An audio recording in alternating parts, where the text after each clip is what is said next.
Hello students. आज हम लोग नैलिट का जो कि national institute of electronic and information technology जिसको पुराना नाम डोइक भी है, उसी के एक कोर्स ट्रिपल सी को शुरू कर रहे हैं। इस ट्रिपल सी जिसका नाम कोर्स ऑफ कंप्यूटर कंसेप्ट है, आजकल गवर्नमेंट एग्जाम्स में काफ़ी डिमांडिंग है और इसी का update version triple C plus ECC है। नैलिट वही संस्था है जो डोइक के ओ लेवल कोर्सेज भी कराती है। अब हम लोग बात करें तो इसके सिलेबस की, तो अगर आप देखें तो ट्रिपल सी के सिलेबस में कई सारे मॉड्यूल्स हैं। फंडामेंटल है, विंडोज़ है, वर्ड, एक्सेल और इंटरनेट कोलैबोरेशंस, एप्लीकेशन प्रेजेंटेशंस और डिजिटल फाइनेंशियल सर्विसेज भी है। आज इस वीडियो के द्वारा मैं आप लोगों को कंप्यूटर्स का जो पहला टॉपिक है जिसमें इंट्रोडक्शन ऑफ कंप्यूटर्स है, उससे जुड़ी हुई सारी चीज़ें आपको बता रहा हूँ। वीडियो इंपॉर्टेंट है, ये सीरीज में है, आप बारी बारी से देखते रहिए और आपका ट्रिपल सी कोर्स का लगभग सभी कुछ हम इसमें कवर करने की कोशिश करेंगे। चलिए शुरू करते हैं। तो आप देख रहे होंगे कि जो फंडामेंटल या इंट्रोडक्शन ऑफ कंप्यूटर्स है, उसके अंतर्गत ये सारा कंटेंट आता है। आपको ट्रिपल सी की बहुत सारी बुक्स मिल जाएंगी, लेकिन ये वीडियो कंटेंट हमें नैलिट के द्वारा ही प्रोवाइडेड है।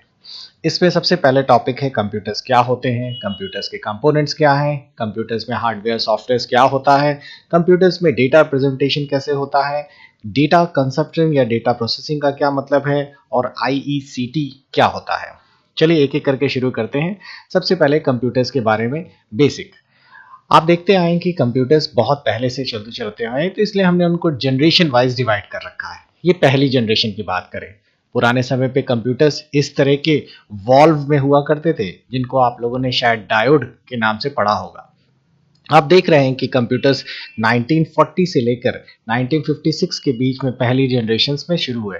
उस समय के कंप्यूटर्स काफ़ी बड़े हुआ करते थे और इन कंप्यूटर्स को लगभग काफ़ी बड़े मकान या यूं कहिए काफ़ी बड़े स्पेस की ज़रूरत पड़ती थी। इन कंप्यूटर्स को चलाने के लिए प्रोसेसर्स, आजकल के मॉनिटर्स ऐसा कुछ नहीं हुआ करता था। इन कंप्यूटर्स में जो भी डेटा होता था, उन सबको इनपुट करने के लिए पंच कार्ड और पेपर टेप्स लगा करते थे। और एक हैरत की बात और है, इनके प्रिंटआउट्स भी नहीं हुआ करते थे। उस समय मॉनिटर्स नहीं करते थे, तो आउटपुट के लिए हम लोग ये प्रिंटआउट्स यूज किया करते थे, इस तरह की टेप्स, यही इनका आउटपुट होता था। कितना हैरत भरा है ये। खैर, अब तो काफी कुछ चेंज हो गया है सिस्टम। आजकल तो आउटपुट, जैसे कि आजकल हम लोग बहुत ही इलेक्ट्रॉनिक फॉर्मेट में देखते हैं। देखिए किस तरह से दिखाया जा रहा है वीडियोस में, ये आउटपुट है। पुराने समय पे सारा इनपुट और आउटपुट का डिस्प्ले इस तरीके के 1 और 0 में यूज होता था। 1 का मतलब ऑन और 0 का मतलब ऑफ। इस 1 और 0 के कोड्स को ही हम लोग बाइनरी नंबर सिस्टम्स या मशीन लैंग्वेज भी कहते हैं, जो आजकल के कंप्यूटर्स में भी हम लोग देखते आए हैं। खैर, प्रिंसिपल तो वही है सबका। पुराने समय के कंप्यूटर्स को बहुत बड़े रूम की जरूरत पड़ती थी, जिसमें कि काफी ज्यादा लोग मिलकर एक साथ काम करते थे और इसीलिए इनकी प्रोसेसिंग उतनी एडवांस या फास्ट नहीं थी जितनी कि आज की डेट में है। आप लोग स्क्रीन से या वीडियोस में देख रहे होंगे कि पुराने समय के कंप्यूटर्स हैं। चलिए कुछ फेमस एग्जांपल्स के बारे में बात कर लें। पहला एग्जांपल है एडवैक। इसकी डेफिनेशंस या फुल फॉर्म स्क्रीन पर दिखा हुआ है। दूसरा एग्जांपल है एडिक, एडसैक। एडसैक जो है, ये भी एक electronic delay storage automatic calculator का नाम है। यूनिवैक, यूनिवर्सल ऑटोमेटिक कंप्यूटर्स के नाम से हुआ है। ये पहली जनरेशन के कुछ फेमस एग्जाम्पल है और जो सबसे ज्यादा फेमस है उसका नाम है ENIAC, electronic numerical integrated and computers. इस तरह के फुल फॉर्म्स आप लोगों के ट्रिपल सी के एग्जाम्स में पूछे जाते हैं। ये तो बात हो गई फर्स्ट जनरेशन कंप्यूटर्स की। चलिए अब हम लोग बात करते हैं सेकेंड जनरेशन ऑफ कंप्यूटर्स की और कुछ पुरानी हिस्ट्री से जुड़ी हुई। अब अगर आप देखें तो पुराने समय पे जो बहुत पहले की बात करें तो ये 1 और 0 के बेसिस पर ही काम हुआ करता था। और थोड़ी बात कर ली जाए तो उससे भी पहले की बात करें तो 20th सेंचुरीज में तो कंप्यूटर्स होते ही नहीं थे। उस समय यहाँ से या इस तरीके का सिस्टम था जिसको हम लोग कहते हैं अबैकस। ये चाइनीज प्रिंसिपल है कैलकुलेशन करने का। पहले गणनाएं इस तरीके से ही हुआ करती थी। अब धीरे धीरे मॉडिफिकेशन हुआ, अबैकस को हटा दिया गया और उसके बाद नेपियर बोन्स, जो जॉन नेपियर के द्वारा 16th सेंचुरी में था, उन्होंने एक नेपियर बोन्स का नाम से कैलकुलेशन करना शुरू किया। इनकी कैलकुलेशन बड़ी अजीब टाइप की होती थी।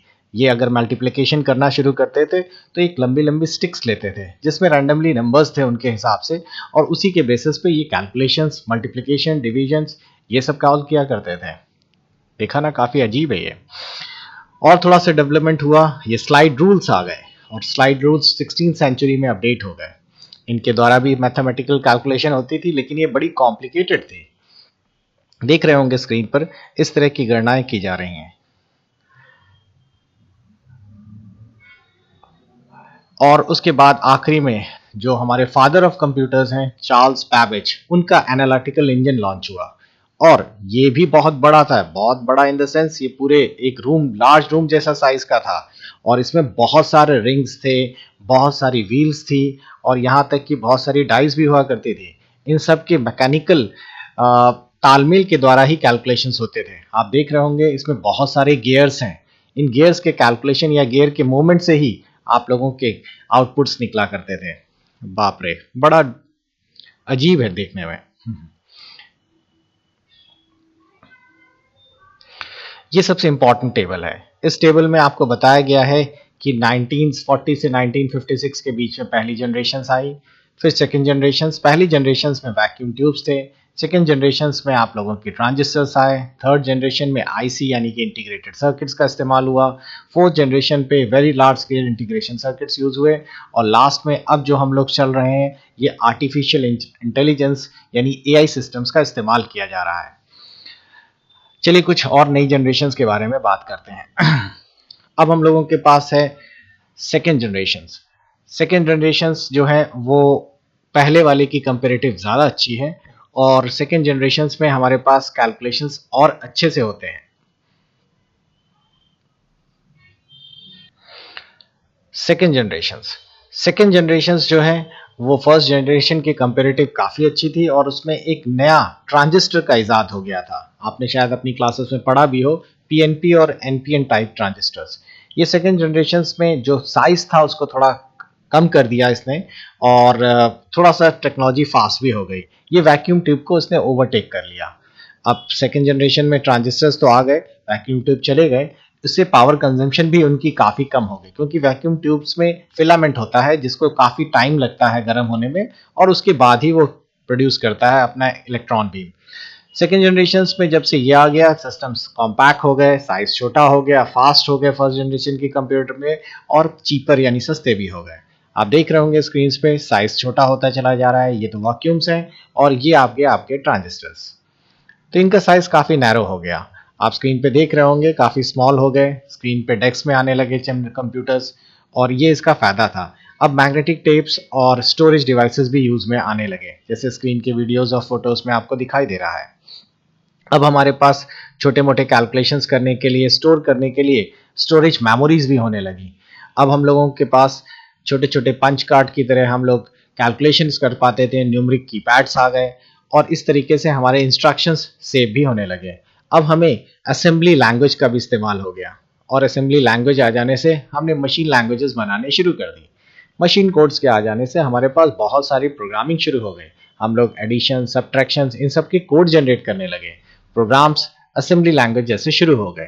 पहली भाषा फोर्ट्रॉन और कोबोल भी लॉन्च हो गई, और इसके द्वारा हमारे पास कई सारे छोटे छोटे प्रोग्राम्स डेवलप होने लगे। एटॉमिक एनर्जी इंडस्ट्रीज ने भी पहले जनरेशन के बाद सेकेंड जनरेशन से नए कंप्यूटर्स लिए और इसका इस्तेमाल किया अपना। तो आप देख रहे होंगे कि इनका साइज छोटा होना काफ़ी फायदेमंद रहा। हमारे पास कुछ फेमस एग्जाम्पल्स हैं जो कि आपके स्क्रीन पर आपको दिखाई दे रहे होंगे। ये आपके सारे सेकेंड जनरेशन कंप्यूटर्स के एग्जाम्पल हैं। आईबीएम ने इसी समय अपना विस्तार किया। सेकेंड जनरेशन के काफ़ी सारे फायदे हैं जो आपको बारी बारी से बताए गए हैं। चलिए आते हैं थर्ड जनरेशन पर। थर्ड जनरेशन कंप्यूटर्स जो हैं वो हमारे सेकेंड जनरेशन को भी टेक ओवर कर लिए, और उनके अंतर्गत और भी फायदा रहा। क्या? जो मेन था वो हमारे पास था IC, integrated circuits. Integrated circuits का फायदा ये था कि इसमें बहुत सारे ट्रांजिस्टर्स, बहुत सारे डायोड्स को बहुत ही नैरो और स्मॉल माइक्रोस में बनाकर एक पूरा सर्किट का, एक चिप का काम दे दिया गया। ये सिलिकॉन चिप्स होती थी, और आज के डेट में भी काफ़ी कुछ जगह पे इस्तेमाल होती है। इन्हीं को थोड़ा सा अपग्रेड करके माइक्रो प्रोसेसर आगे के कंप्यूटर्स में बनाए गए। अब साइज छोटा होता चला गया, और छोटे होने के साथ साथ टेक्नोलॉजी फास्ट भी होती चली गई। इस तरह के कंप्यूटर्स तो आप शायद नहीं भी देखने को मिलेंगे, लेकिन अब ये नैरो सेकेंड्स के बेसिस पे काम करने लगे थे। आपको स्क्रीन पर कुछ फेमस कंप्यूटर्स दिख रहे होंगे, ये थर्ड जनरेशन को बिलोंग करते हैं। आप लोग चाहें तो अपने वीडियोस को पॉज करके इनके नाम देख सकते हैं। लेकिन इनमें एक ड्रॉबैक भी था कि इनकी कैपेसिटी बहुत लिमिटेड थी, और बहुत ही थोड़े डेटा, आप देख रहे होंगे इस तरह के पुराने कंप्यूटर्स में फ्लॉपी में डेटा सेव होता था और फ्लॉपी की कैपेसिटी बहुत कम होती है, ऑलमोस्ट 1.44 MB के आसपास।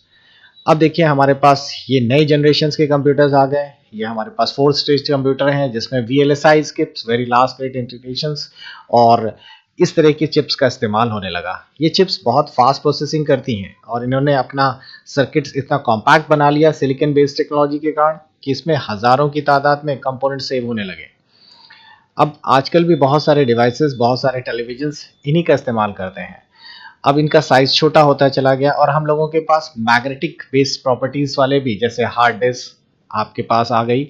यहाँ तक कि हम लोगों ने माइक्रो प्रोसेसर्स की मदद से कई सारी नई टेक्नोलॉजीज, नई चिप्स भी लॉन्च कर दी। कुछ ऑपरेटिंग सिस्टम भी इस बीच लॉन्च हुए, जैसे कि आपने सुना होगा डॉस, विंडोज। अब यहाँ प्रोग्रामिंग शुरू हो गई। पहली बार GUI का निर्माण हुआ, ग्राफिकल यूजर इंटरफेस, जिसको हम लोग विंडोज के रूप में आज भी देखते आए हैं। और इनका सबसे बड़ा फायदा था कि इन सारे कंप्यूटर्स में हम लोगों को आइकन्स मिलने लगे, माउस यूज होने लगा और वो पुराना समय खत्म हो गया जिसमें हमें मैकेनिकली काम करना पड़ता था। तो ये 4th जनरेशन कंप्यूटर्स आज की डेट के कंप्यूटर से काफ़ी हद तक हैं। अब हम लोग इनके काफ़ी ज़्यादा इस्तेमाल करने लगे हैं, लेकिन अभी भी हमारे पास टेक्नोलॉजी में यूँ कहिए कि टेक्नोलॉजी बढ़ने का अभी भी कंटिन्यूस समय चल रहा था। 1984 में मैकिन्टॉश आ गया। मैकिन्टॉश के साथ कुछ फ़ायदे थे, कुछ नुकसान थे, जो कि क्योंकि इनके और माइक्रोसॉफ्ट के बीच में हमेशा कंपटीशन बना रहा था। खैर, धीरे-धीरे कंप्यूटर्स और कॉम्पैक्ट होते चले जा रहे थे और जब नई टेक्नोलॉजी आ गई जिससे कि सब कुछ चेंज हो गया। अब हमारे पास नई जनरेशन्स हैं जिसमें हम लोग आर्टिफिशियल इंटेलिजेंस या ultra large scales base chips का इस्तेमाल करते हैं। इन चिप्स में हमारे पास बहुत अच्छी और स्ट्रॉन्ग पावर्स रहती है। इनफैक्ट अब हमारे कंप्यूटर सोचने की भी, यानी आर्टिफिशियल इंटेलिजेंस चीज़ों का भी काम शुरू कर दिया है। आजकल आप लोग देखते होंगे फ़ोन्स पे, कंप्यूटर्स में आप लोगों को लिखने की ज़रूरत नहीं है। आप लोग बोल दीजिए, वो वॉइस रिकॉग्नाइजिंग के द्वारा आपकी बातों को समझकर लिख देता है।